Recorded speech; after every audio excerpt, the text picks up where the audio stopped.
ഒരു കണ്ടസ്റ്റന്റ് ആണ്. അപ്പോൾ ബിഗ് ബോസ് ഇപ്രാവശ്യത്തിൽ 2 പൂജയുണ്ട് കേട്ടോ. ഇപ്രാവശ്യം ഈ സീസണിൽ 2 പൂജയുണ്ട്. ഒന്ന് പൂജ ശരത്തും ഒന്ന് പൂജ ചെയ്യും, അതായത് ഞാനും. അപ്പോൾ എനിക്ക് ഫസ്റ്റ് എപ്പിസോഡ് ഇപ്പോൾ ഇറങ്ങിക്കഴിഞ്ഞു. ജിയോ ഹോട്ട്സ്റ്റാറിൽ വന്നു 12 മണിക്ക്, ഇപ്പോൾ 9 മണിക്ക് ഏഷ്യാനെറ്റിൽ വന്നു കഴിഞ്ഞു.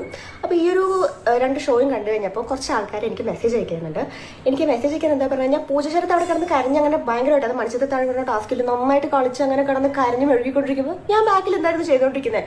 കുറെ പേര് അതാണ് പിന്നെ അതിന് കമന്റ് ഒക്കെ ഇട്ടിട്ട് നീ എന്തായിരുന്നു ബാക്കിൽ ചെയ്ത്, നീ എന്തിനാ പോയത്, ഇങ്ങനെ കുറെ. ബിഗ് ബോസ് അഗ്നിപരീക്ഷയുടെ സെക്കൻഡ് എലിമിനേഷൻ നടന്നിരിക്കുകയാണ്. അതിൽ വീണ്ടും 4 പേര് പുറത്തായി. അതിലൊരാളാണ് പൂജ. പക്ഷേ പൂജ ഈ വീഡിയോയിൽ വന്ന് പറഞ്ഞതൊന്നും നിങ്ങൾ കേട്ടില്ലേ? അതായത് ആദ്യത്തെ ദിവസം നടന്ന ആ പൂട്ടുതാക്കോലും എന്ന് പറയുന്ന ആ ഒരു ടാസ്കില് മറ്റൊരു പൂജ ഉണ്ടായിരുന്നു. ആ പൂജ കരഞ്ഞു മെഴുകി അവിടെ ടാസ്ക് ചെയ്ത് ഉള്ളിലേക്ക് കടന്നു. അതായത് ടാസ്ക് പൂർത്തിയാക്കാതെ ആ ആദ്യത്തെ 20 പേരിലേക്ക് സെലക്ട് ചെയ്യപ്പെട്ട് ഫസ്റ്റ് ഉള്ളിലേക്ക് വന്നു എന്നാണ് പൂജ പറയുന്നത്. സെക്കൻഡ് ഡേ നമ്മൾ കണ്ടതാണ് പൂജ ജഡ്ജസിന്റെ മുന്നിൽ വെച്ച് തന്നെ ഇത് പറയുന്നുണ്ടായിരുന്നു. അവിടെ നടന്നത് അനീതിയായിരുന്നു, അൺഫെയർ ആയിട്ടുള്ള ഗെയിമാണ് നടന്നത്, പൂജ കരഞ്ഞതുകൊണ്ട് മാത്രമാണ് പൂജയെ പിടിച്ചു കൊണ്ടുവന്നത്, ഞങ്ങളാരും കരയാത്തതുകൊണ്ട് ഞങ്ങളാരെയും എടുത്തില്ല എന്ന് പൂജ തന്നെ പറയുന്നുണ്ടായിരുന്നു. ഇപ്പോഴത്തെ പൂജ വീണ്ടും വീഡിയോയുമായിട്ട് എത്തിയിരിക്കുകയാണ്. അവിടെ പറഞ്ഞിരിക്കുന്നത് മറ്റൊന്നുമല്ല, ബിഗ് ബോസ് എന്ന് പറയുന്നത് ഇവിടെ കരഞ്ഞു മെഴുകാനുള്ള ഷോയൊന്നുമല്ല. ഈ കരഞ്ഞു മെഴുകുന്നവർക്ക് ബിഗ് ബോസിൽ സ്ഥാനമുള്ളൂ എന്ന് പറയുന്നത് വളരെ മോശമായിട്ടുള്ള കാര്യമാണ്. ഇത്തിരി സ്ട്രോങ് ആയിട്ടുള്ള കരഞ്ഞു മെഴുകാത്ത ആൾക്കാരെയൊക്കെ പിടിച്ച് ഇതിലേക്ക് കൊണ്ടുവരണം എന്നാണ് പൂജയിൽ പറഞ്ഞുകൊണ്ടിരിക്കുന്നത്. ബാക്കി കൂടി നിങ്ങളൊന്ന് കേട്ട് നോക്കാം. അപ്പൊ അതിനുള്ള മറുപടിയായിട്ട് ഞാൻ വന്നിരിക്കുന്നത്, ശരിക്കും അവിടെ നടന്നത് എന്താന്ന് പറഞ്ഞു കഴിഞ്ഞാൽ, മത്സ്യത്തിൽ താഴ്ന്നു പറഞ്ഞ ടാസ്കിൽ നമ്മുടെ ലോക്ക് ഓപ്പൺ ചെയ്ത് കഴിഞ്ഞാൽ മാത്രമാണ് ആ കണ്ടസ്റ്റന്റിന് പ്ലേസിൽ പോയി നിൽക്കാനും പറ്റുള്ളൂ, ആ കണ്ടസ്റ്റന്റ് ജയിക്കുകയുള്ളൂ. ബട്ട് ഇവിടെ പൂജ ശരത്തും ഞാനും, എനിക്കും ക്ലൂ കാർഡ് കിട്ടിയിട്ടുണ്ടായിരുന്നു, പൂജ ശരത്തും ക്ലൂ കാർഡ് കിട്ടിയിട്ടുണ്ടായിരുന്നു. ഞങ്ങൾ 2 പേരും ലോക്ക് ഓപ്പൺ ചെയ്യാൻ വേണ്ടി ട്രൈ ചെയ്തു. അൺഫോർച്ചുനേറ്റ്ലി ആ ലോക്ക് നമ്മുടെ ഷ്യാം എന്ന് പറഞ്ഞൊരു കണ്ടസ്റ്റന്റ് ലോക്ക് നമ്മൾ തുറക്കുന്ന സമയത്ത് അത് ജാമാക്കി വെച്ചു. അപ്പോൾ പിന്നെ ഞങ്ങൾക്ക് 2 പേർക്കും തുറക്കാൻ പറ്റിയില്ല. മെയിൻ ഹൈലൈറ്റ്, എനിക്ക് ക്ലൂ കാർഡ് ഉണ്ട്, പൂജയ്ക്കും ക്ലൂ കാർഡ് ഉണ്ട്, പൂജ ശരത്തിനും ക്ലൂ കാർഡ് ഉണ്ട്. അവൾക്ക് തുറക്കാൻ പറ്റില്ല, അവൾ കിടന്ന് കരച്ചിലായി, ബഹളമായി, അലമ്പായി. ഞാൻ അവിടെ കിടന്നിട്ട് എനിക്ക് തുറക്കാൻ പറ്റിയില്ല. എനിക്ക് പിന്നെ അവിടെ കിടന്നിട്ട് ഇവളെ പോലെ കരയാൻ പറ്റില്ലായിരുന്നു. കാരണം ഞാൻ ഇങ്ങനെ പെട്ടെന്ന് ഇങ്ങനെ കരയുന്നൊരു പേഴ്സൺ അല്ല. ഞാൻ കരയാത്തത് കാരണം എനിക്ക് ആ 20th പൊസിഷനിൽ വരാൻ പറ്റില്ല. അതാണ് നടന്ന സത്യം. പൂജ ചേർത്ത് കരയുന്നു. അപ്പൊ എല്ലാവരും ചോദിക്കും, നമുക്ക് പൂജയ്ക്ക് ഒരു അവസരം കൊടുക്കല്ലേ? അത് ഇവിടെ ഈ ഒരു വീഡിയോയിൽ കൃത്യമായിട്ട് പറയുന്നുണ്ട്, നമുക്ക് പൂജയ്ക്ക് ഒരു അവസരം കൊടുക്കല്ലേ പറയുന്നു. അപ്പൊ എല്ലാവരും കൈയടിച്ച് പാസ്സാക്കുന്നു. പൂജ 20th പൊസിഷനിൽ പോകുന്നു. അപ്പൊ അവിടെ ഞാൻ ആരായി? കരയാൻ പറ്റാത്ത കാരണം മാത്രമാണ് എനിക്ക് 20th പൊസിഷനിൽ പോകാൻ പറ്റുന്നത്. അവിടെ ഇപ്പൊ സംഭവം മനസ്സിലായില്ലേ പൂജ പറഞ്ഞിരിക്കുന്നത് എന്താണെന്നുള്ളത്? പൂജ ഇപ്പൊ ബിഗ് ബോസ് വീട്ടിൽ നിന്ന് കഴിഞ്ഞ എപ്പിസോഡിൽ ഔട്ടായി പുറത്തേക്ക് പോയ ഒരു മത്സരാർത്ഥിയാണ്. എന്താണ് സംഭവം ചോദിച്ചു കഴിഞ്ഞാൽ, പൂജ അവിടെ ഭയങ്കരമായിട്ട് ജഡ്ജസ്മാരെ ഇറിറ്റേറ്റ് ചെയ്യിപ്പിക്കുന്ന രീതിയിൽ പലതരം സംഭാഷണങ്ങൾ അവിടെ നടത്തി. അത് ജഡ്ജിമാരെ വളരെയധികം ദേഷ്യം പിടിപ്പിക്കുകയും അതിന്റെ പേരിൽ പൂജനെ പുറത്താക്കി എന്ന് വേണം പറയാനായിട്ട്. അവരവിടെ പറയുന്നുണ്ട്, ഗെയിംസിന്റെ ടാസ്കിന്റെ ഭാഗമായിട്ടല്ല ഞങ്ങൾ ഒരാളെ പുറത്താക്കുന്നത്, ഇവിടെ നിങ്ങൾ വന്ന് പെരുമാറുന്ന രീതി, നിങ്ങളുടെ ബിഹേവിയർ, നിങ്ങളുടെ ക്യാരക്ടർ, അങ്ങനെ പല കാര്യങ്ങളും ഞങ്ങൾ നോക്കിയാണ് നിങ്ങൾ ഇവിടെ നിന്ന് പുറത്താക്കുന്നത് എന്നവിടെ അവർ തന്നെ പറയുന്നുണ്ടായിരുന്നു. രഞ്ജിനിയൊക്കെ എടുത്ത് പറയുന്നുണ്ടായിരുന്നു. രഞ്ജിനിക്കൊന്നും ഒട്ടും ഇഷ്ടപ്പെട്ടിട്ടില്ല പൂജ എന്ന് പറയുന്ന ഈ ഒരു വ്യക്തിനെ, അവർക്ക് ആർക്കും അങ്ങ് ഇഷ്ടപ്പെട്ടിട്ടില്ല. പക്ഷെ ഞാൻ നോക്കിയ സമയത്ത് പൂജയുടെ ഭാഗത്ത് ശരിയുണ്ടോ എന്ന് ചോദിച്ചു കഴിഞ്ഞാൽ അവിടെ ശരിയുണ്ടെന്ന് നമുക്ക് പറയാനായിട്ട് കഴിയില്ല. കാരണം അവിടെ ഈ മറ്റേ പൂജേനെ അതിന്റെ ഉള്ളിലേക്ക് ആദ്യത്തെ മത്സരത്തിന്റെ സമയത്ത് ഉള്ളിലേക്ക് കയറ്റുന്ന സമയത്ത് നിങ്ങൾക്ക് എല്ലാവർക്കും സമ്മതമല്ലേ പൂജേനെ ഉള്ളിലേക്ക് കടത്താനായിട്ട് എന്ന് ചോദിച്ച സമയത്ത് ഇവരാരും അവിടെ എതിർത്തില്ല. ഇവരാരും തന്നെ അവിടെ എതിർത്തില്ല. ഓക്കെ പറഞ്ഞതുകൊണ്ടാണ് പൂജനെ എടുത്തത്. അപ്പോൾ തന്നെ പ്രതികരിക്കണമായിരുന്നു, ഇവര് സമ്മതമല്ല, ഞങ്ങളുടെ കയ്യിലുമുണ്ട് ക്ലൂ കാർഡ് എന്ന് ഇവരെല്ലാവരും പറയണമായിരുന്നു. ആ സമയത്ത് പറയാതെ പിറ്റേ ദിവസം വന്നിട്ട് പറയുന്നത്, അല്ലെങ്കിൽ കുറച്ച് സമയം കഴിഞ്ഞ് പറയുന്നത് ഒത്തിരി മോശമായിട്ടുള്ള കാര്യമില്ല. പ്രതികരിക്കേണ്ട സമയത്ത് അപ്പൊ തന്നെ കയറി അങ്ങ് പ്രതികരിക്കണം. പൂജ അക്കാര്യത്തിൽ വീക്കാണ് എന്ന് പറയേണ്ടി വരും.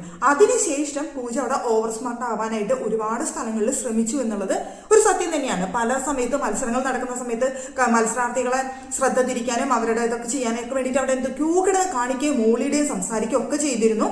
ആ സമയത്ത് ജഡ്ജിമാർക്ക് എല്ലാവർക്കും ദേഷ്യം വരികയും രഞ്ജിനിയും എല്ലാവരും ഭയങ്കരമായിട്ട് ചൂടാവുകയും ഒക്കെ ചെയ്തു. ആ ഒരൊറ്റ കാരണം കൊണ്ടാണ് സത്യം പറഞ്ഞു കഴിഞ്ഞാൽ പൂജനെ പുറത്താക്കിയത് എന്ന് തന്നെ പറയാം. പക്ഷേ മറ്റൊരർത്ഥത്തിൽ നോക്കിക്കഴിഞ്ഞാൽ പൂജ, ഞാൻ നോക്കുമ്പോൾ ബിഗ് ബോസിൽ മത്സരിക്കാനായിട്ട് പറ്റിയ ഒരു സ്ട്രോങ് മത്സരാർത്ഥിയാണ് പൂജ എന്ന് ഞാൻ പറയും. കാരണം മറ്റൊന്നുമില്ല, ഇങ്ങനെ ചെറിയ സ്വഭാവമുള്ളവരാണ് സത്യം പറഞ്ഞു കഴിഞ്ഞാൽ ബിഗ് ബോസിലേക്ക് വരേണ്ടത്. ബിഗ് ബോസ് എന്ന് പറയുന്നത് കരഞ്ഞു മെഴുകാനായിട്ടോ ജസ്റ്റ് ടാസ്ക് കളിക്കാനായിട്ടോ ജസ്റ്റ് അവിടെ ഇരുന്ന് കുശലം പറയാനായിട്ടുള്ള ഒരു ഷോയല്ല.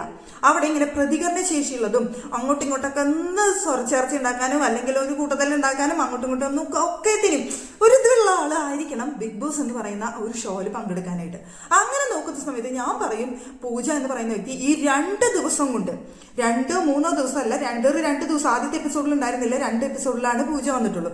ഈ 2 ദിവസങ്ങൾ കൊണ്ട് തന്നെ പൂജ അത്രയും ശ്രദ്ധ പിടിച്ചു പറ്റിയിട്ടുണ്ടെങ്കിൽ ബിഗ് ബോസിനുള്ളിൽ കയറിയാലും പൂജയ്ക്ക് കുറച്ച് ദിവസം കൊണ്ട് തന്നെ അവിടെ നല്ലൊരു ചിലപ്പോൾ നെഗറ്റീവ് ഇംപ്രഷൻ ആയിരിക്കാം. ആ നെഗറ്റീവ് ഇംപ്രഷൻ ആണെങ്കിൽ പോലും അവിടെ കുറച്ച് കണ്ടന്റ് ഉണ്ടാക്കാൻ കഴിയുന്ന ഒരു മത്സരാർത്ഥി തന്നെയായിരുന്നു പൂജ എന്നാണ് ഞാൻ മനസ്സിലാക്കുന്നത്. അത്ര പെട്ടെന്ന് എടുത്തു കളയേണ്ട ഒരു മത്സരാർത്ഥി ആയിരുന്നില്ല പൂജ എന്ന് എനിക്ക് തോന്നുന്നു.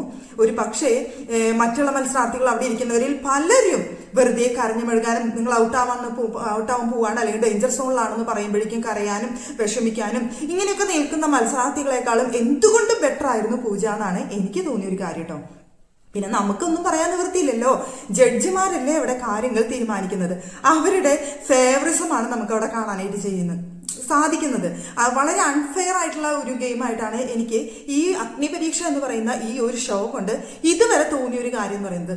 ഫെയർ ആയിട്ടുള്ള ഒരു ജഡ്ജ്മെന്റും അവിടെ നടക്കുന്നില്ല, ഫെയർ ആയിട്ടുള്ള തീരുമാനങ്ങൾ അവിടെ എടുക്കുന്നില്ല, ഒക്കെ അൺഫെയർ ആണ്. ഒരു ഫേവറിസം, അവർക്ക് ഇഷ്ടമുള്ള ആളെ മുന്നോട്ട് കൊണ്ടുവരാൻ അല്ലെങ്കിൽ അവരെ സേഫ് ആക്കാനുള്ള ഒരു തരം പരിപാടി. എനിക്ക് തോന്നുന്നു ഇവർ വിചാരിച്ചിരിക്കുന്നത് കുറച്ച് മത്സരാർത്ഥികൾ ഉണ്ടായിരിക്കും, അവരെ ഫൈനലിൽ വരെ, അതായത് നമുക്ക് പ്രേക്ഷകർക്ക് വോട്ടിംഗ് ഉണ്ടെന്നാണല്ലോ പറയുന്നത് ഈ അഗ്നിപരീക്ഷയിലെ ലാസ്റ്റ് വീക്കോ മറ്റുണ്ടെന്നാണ് പറയുന്നത്. ആ സമയം വരെ ഇവർക്ക് വേണ്ട മത്സരാർത്ഥികളെ മാത്രം ഇവർ പിടിച്ചു നിർത്താനായിട്ട് അവിടേക്ക് കൊണ്ടുവരാനുള്ള ഒരു ശ്രമമാണെന്ന് തോന്നുന്നു. അതിനു മുമ്പ് ഇവർ ഇഷ്ടത്തിന് പുറത്താക്കാന്ന് പറഞ്ഞു കഴിഞ്ഞാൽ ഇവർക്ക് വേണ്ടാത്ത ആൾക്കാരൊക്കെ പിടിച്ച് ഇവരങ്ങ് പുറത്താക്കി കളയും. പിന്നെ ഇവർക്ക് വേണ്ട മത്സരാർത്ഥികളെ മാത്രം പിടിച്ചു നിർത്തിക്കൊണ്ട് പ്രേക്ഷകരുടെ ഇടയിലേക്ക് ഒരു വോട്ടിംഗ് തരാനുള്ള ചാൻസാണ് ഞാൻ കാണുന്നുള്ളൂ. അതിനുള്ള ഒരു പരിപാടിയാണ് നമുക്ക് ഇതുവരെ കണ്ട സമയത്ത് തോന്നിയൊരു കാര്യം. രഞ്ജിനിയൊക്കെ ഭയങ്കര അറുബോറായിട്ട് പല കാര്യങ്ങളിലും തീരുമാനങ്ങൾ എടുക്കുന്നുണ്ട്, ഭയങ്കര അൺഫെയർ ആയിട്ടാണ് അവിടെ പല കാര്യങ്ങളും നടക്കുന്നത്. അപ്പൊ നമുക്ക് തോന്നുന്നൊരു കാര്യമാണ്. അപ്പൊ നമ്മൾ സ്ട്രോങ് ആയിട്ട് തോന്നുന്ന മത്സരാർത്ഥികളൊക്കെ അങ്ങോട്ട് പിടിച്ച് പുറത്താക്കുന്നു. പിന്നെ ഒന്നിനും കൊള്ളാത്ത കുറെ എണ്ണത്തിനെ പിടിച്ചിട്ട് നിങ്ങൾ സേഫ് ആണെന്ന് പറഞ്ഞിട്ട് അവിടെ കുറെ എണ്ണത്തിനെ പിടിച്ചിരുത്തിയിട്ടുണ്ട്.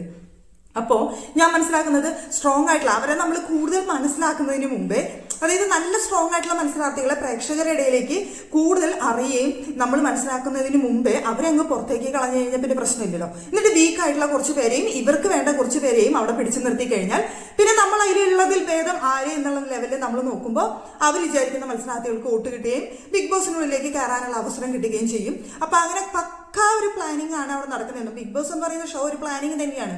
അവിടെ മത്സരാർത്ഥികൾ മത്സരിക്കുന്നതോടൊപ്പം തന്നെ ബിഗ് ബോസ് ആൻഡ് ടീംസ് അവിടെ നല്ല വ്യക്തമായ ഒരു ഗെയിം അവർ കളിക്കുന്നുണ്ടെന്ന് നമുക്ക് എല്ലാവർക്കും അറിയാവുന്ന കാര്യമാണ്.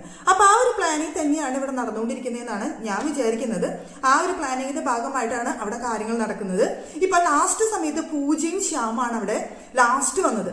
ബാക്കി നമ്മുടെ ഔട്ടായ വ്യക്തികൾ എന്ന് പറയുന്നത് ഒന്ന് അനഘ, മറ്റൊന്ന് അമല്, പിന്നെ ഒന്ന് അസിയ, പിന്നെ പൂജയും ശ്യാമും കൂടിയിട്ട് ലാസ്റ്റ് വന്ന സമയത്ത് അവിടെ പൂജ പുറത്തേക്ക് ശ്യാം സേഫ് എന്ന് പറഞ്ഞ സമയത്ത് പൂജ പറഞ്ഞൊരു വാചകം ഭയങ്കര സ്ട്രോങ് ആയിട്ട് അവിടെ ഒരു കരച്ചിലോ ഇതോ വിഷമോ ഒന്നും കാണിക്കാതെ പൂജ അവിടെ പറഞ്ഞൊരു കാര്യമുണ്ട്. ഞാനും ശ്യാമും വന്ന് നിൽക്കുന്ന സമയത്ത് ശ്യാം ഇന്നാവണം എന്നാണ് ഞാൻ ആഗ്രഹിച്ചത്. എൻ്റെ ഇവിടുത്തെ ബെസ്റ്റ് ഫ്രണ്ടാണ് ശ്യാം. അപ്പോൾ എനിക്കറിയാം ശ്യാമിന് ഇവിടെ നിൽക്കണമെന്ന് ആഗ്രഹമുണ്ട് എന്നുള്ള കാര്യം എനിക്ക് അറിയാവുന്നതുകൊണ്ട് എനിക്ക് സേഫ് ആവണമെന്നുണ്ടായിരുന്നില്ല, ശ്യാം ഇവിടെ സേഫായിട്ട് നിൽക്കണം എന്നാണ് ഞാൻ ആഗ്രഹിച്ചതെന്ന് വളരെ കൂളായി ചിരിച്ചുകൊണ്ട് പൂജ അവിടെ പറയുന്നുണ്ടായിരുന്നു. ആ സമയത്ത് രഞ്ജിനി പറയാണ്, ഓ പൂജയുടെ ഇങ്ങനെ ഒരു ക്യാരക്ടർ ഞങ്ങൾക്ക് ഇവിടെ കാണാനായിട്ട് കഴിഞ്ഞില്ല, ഇതുവരെ കാണാൻ കഴിഞ്ഞില്ല, അറിയാനായിട്ട് സാധിച്ചില്ല എന്ന്. ഓ അറിയാൻ സാധിക്കാത്തത് കൊണ്ടായിരിക്കും സ്ട്രോങ് ആയിട്ടുള്ള ഒരു മത്സരാർത്ഥിനെ പിടിച്ച് അവരങ്ങോട്ട് പുറന്തള്ളിയത് എന്നാണ് എനിക്ക് തോന്നിയത്. പിന്നെ പൂജ ഇപ്പോൾ ഈ എക്സ്പ്ലനേഷൻ വീഡിയോ ആയിട്ട് വന്നതുകൊണ്ട് പ്രത്യേകിച്ച് ഗുണമുണ്ടെന്ന് എനിക്ക് തോന്നുന്നില്ല. കാരണം പ്രതികരിക്കേണ്ട സമയത്ത് പ്രതികരിക്കാതെ പിന്നീട് നമ്മൾ ഈ എക്സ്പ്ലനേഷൻ പറയുന്നതിൽ കാര്യമില്ലല്ലോ. ഇതിൽ പൂജ പറഞ്ഞത് കാര്യമാണ്. അവിടെ കരഞ്ഞു മെഴുകിക്കൊണ്ട് മറ്റൊരു പൂജ അതിൻ്റെ ഉള്ളിലേക്ക് കയറി സ്ട്രോങ് ആയിട്ടുള്ള നിങ്ങളൊക്കെ പുറത്തേക്ക് പോകേണ്ട അവസ്ഥയും വന്നു.